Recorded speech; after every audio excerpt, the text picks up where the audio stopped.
তোর মায়া দায়ী। আমি আর আমার মায়া দায়ী। তুই আমার সাথে কথা বলবি না তো আমি অ্যালবামও নেব না, আমার লাগবে না। খারাপ লাগছে।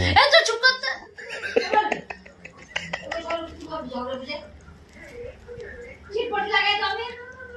মা না আমাকে বলছিল না ফটো ভালো আছে নাই।